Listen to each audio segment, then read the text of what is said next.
So doing spinning techniques or spinning kicks more specifically. So that's everything from like spinning side kicks, spinning hook kicks, or even some of the really cool ones that's been coming out, spinning round kicks. So how do we do these? So a lot of other videos and whatnot have you start out in your main stance. With the kicking leg you're going to be using in the back because you are spinning. It is going to be the one that you do use, yes. But they go on to say all these things like point your heel towards the target or cross your feet over and then twist and all this stuff. Well, they're starting you at the hardest position when they do that. So in all of our other kicking videos that we've done, what was the first position that we did for all of them? It was starting at a sideways position, whether it was a front kick, round kick, or side kick, or just recently a hook kick.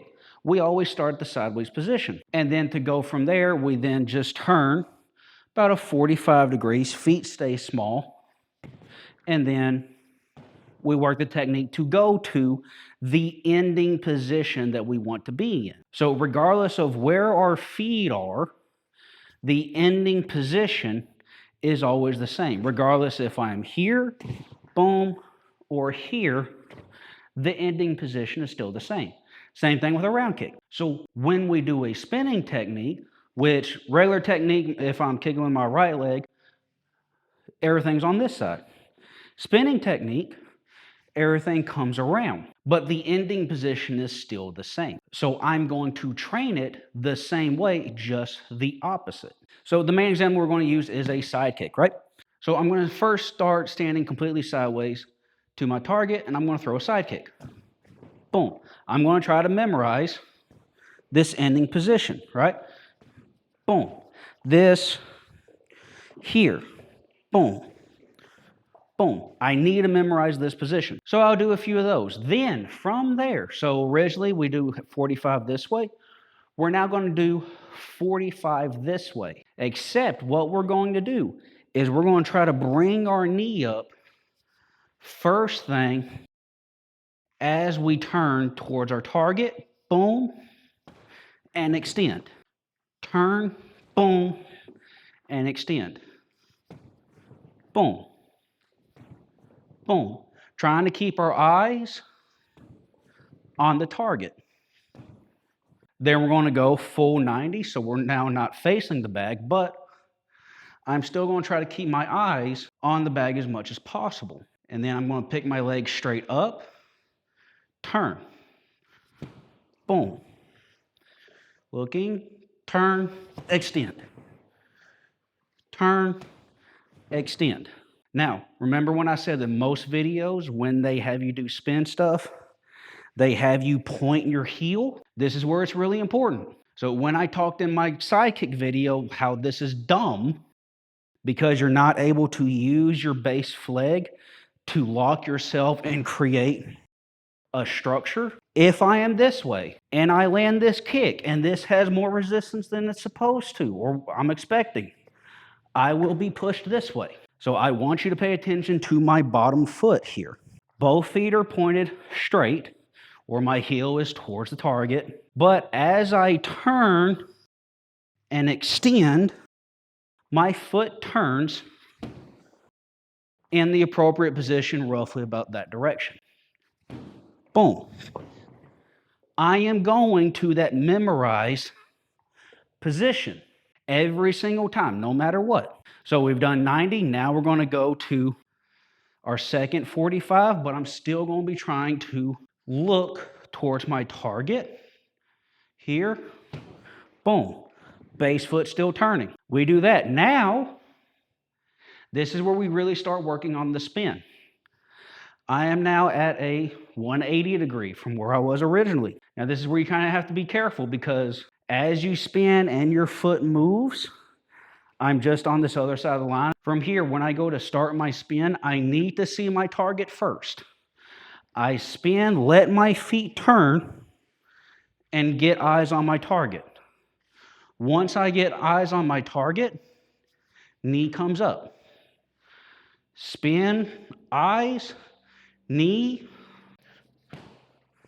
and extend. spin, ice, knee. So again, I'm starting on the opposite side of this line. Notice I actually have some forward movement. Boom.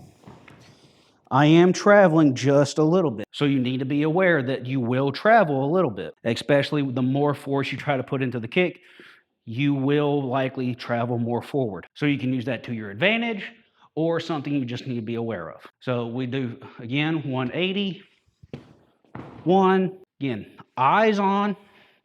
Soon as I get my eyes, if you can't see it, don't try to hit it. Eyes on, knee up, boom, and hit.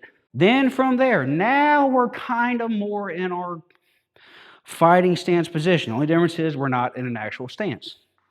We're keeping our feet small to make this simple. So in a beginner way, yes, people might say, cross your feet over and then turn. That way, in this turned position, your feet aren't crossed because that's a really bad position to be in, which is okay if you can get past that. Because if you make that a standard on how you do your technique, every time somebody sees you cross over, they know you're going to do a spinning move. So we're bypassing that a little bit, forcing you to kind of get a little bit better and actually try. And that our feet are only going to be crossed. Our feet are only going to be crossed for this amount of time. The faster you spin, the smaller that window is. But it's only going to be crossed here. Then my knee comes up. So I'm in my final position.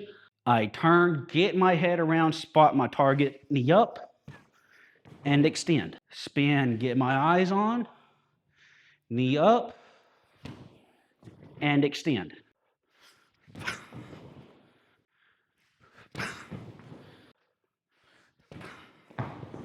Now, once you've done a small stance from there, then we can get a little bit longer, more into our actual stance. And this is a little bit where the danger kind of comes in, because we start with a small stance so we can work on the rotation, the extension, and all that stuff. But we're not, the only amount of movement forward that we have is whatever little bit of turning our base foot has. But when we get into a bigger stance, you need to be aware that now, in order for me to do the spin, my body is going to come forward. Okay? My body is going to come forward. They're mostly going to see this coming with nothing in front of it, nothing to have their attention.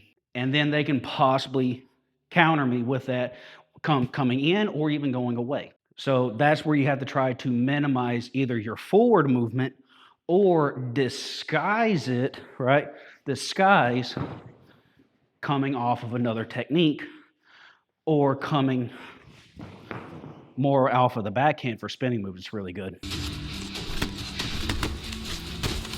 But we're in our longer stance. Again, I'm going to just twist, get comfortable with having this weird foot position, but get my head around. As soon as I see my target, knee up.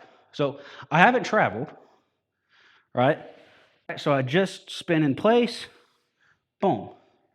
I haven't really traveled back or forth. Now as I lift my knee up and send it to that final position.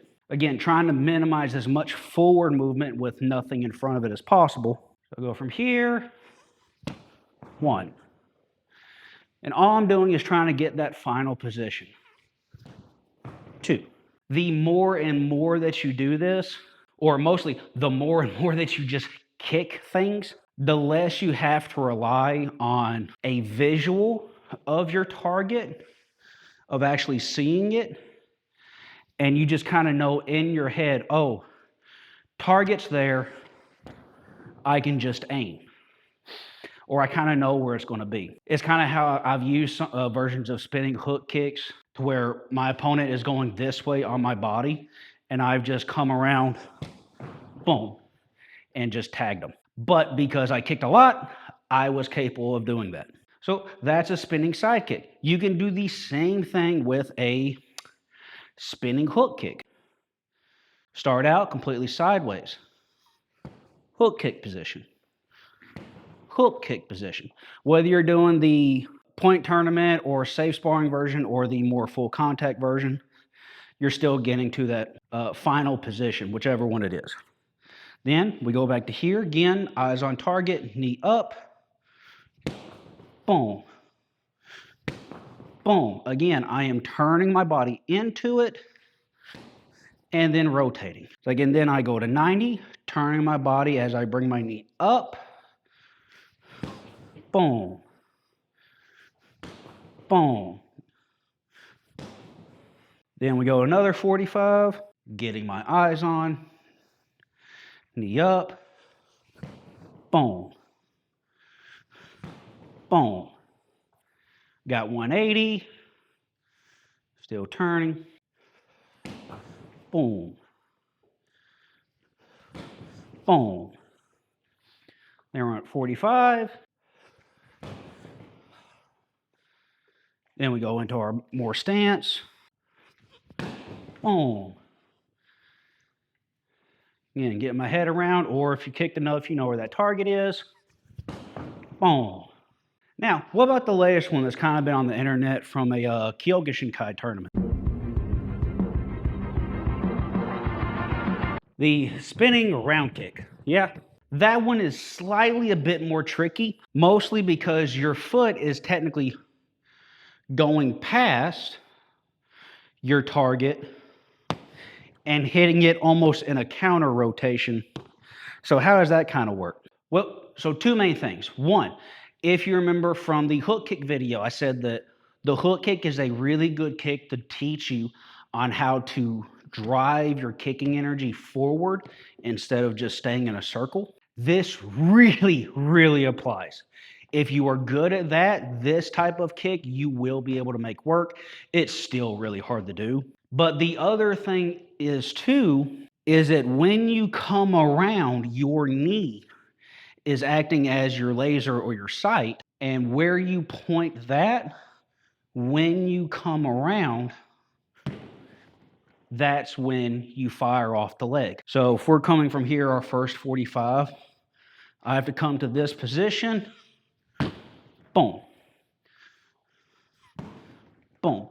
So your foot is going to have to be relatively up and close in. If you have it out loose, this is how you'll find out if you have a loose round kick.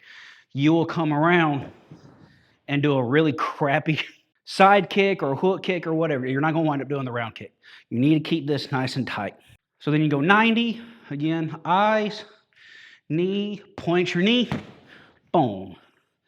Eyes up, point your knee. Eyes up, point your knee. Second 45, boom, boom.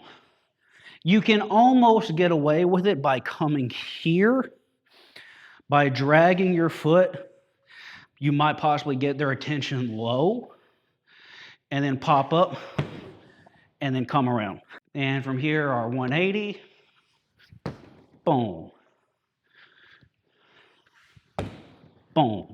Then we're at our final position, turning, and then into our actual stance version. Again, trying to minimize as much forward movement without something else in front of it as much as possible. So we come up, boom. So we come up, boom, boom. So looking at this, some of y'all might be going, but Matic, you're throwing the kicks and you're not staying in your guard or anything like that, or getting back in the position or trying to do anything like that. Yeah. Why worry about getting back to a guard or getting back in the position or getting away from the target if I can't hit the target in the first place? Remember the 3 E's of fighting. You have to have an entrance, an execution, and then an exit. If you don't have the first two, if I don't enter and I don't execute, why should I worry about exiting? I need to be able to hit my target first and then worry about exiting. And for kicks, it's very easy. It's like, for a lot of people, for some reason, think that if my kicking leg starts in this back position, whether I do a normal kick, boom, or I do a spinning kick, boom, or even a round, it has to go back to this position. That's dumb. When it comes to any type of fighting, whether it's for a tournament or sparring, matches or real life, time is not on your side. Taking the time to extend, and this is assuming you miss as well. If I throw a kick and I miss, and I'm possibly relying on that person's resistance to push me back and I miss, you're screwed. I throw a round kick and they move out of the way and you're used to going through the target. Well, now all this time you're using to try to spin around, if they're any good, they're going to come after you. So instead of that, and throwing like a spinning elbow or forearm or whatever is not a valid excuse. Be better. Instead of going all the way through trying to get back to your original position, execute your technique, drop your leg straight down, boom, step back, disengage, and get room. So when I do these spinning techniques, when I hit, boom, my foot goes down. I'm at this distance. I execute my technique, boom. I come down, I'm at the same distance as I was. It's like, but I start working on that, one, from doing regular kicks, boom, coming back, I work that. But when I'm working on something new, work on the purpose of the technique and then add stuff later as you get better or more comfortable with it. So that's that about that little rant. I hope this video helped y'all on how to kind of break down. You can do this with any type of spinning move, not just kicks. It can be with any kind of hands or anything like that. You can use this to break this down just about any technique. I hope this has helped y'all. I hope y'all use it, work it, and I'm Matt. And I'll see y'all next time.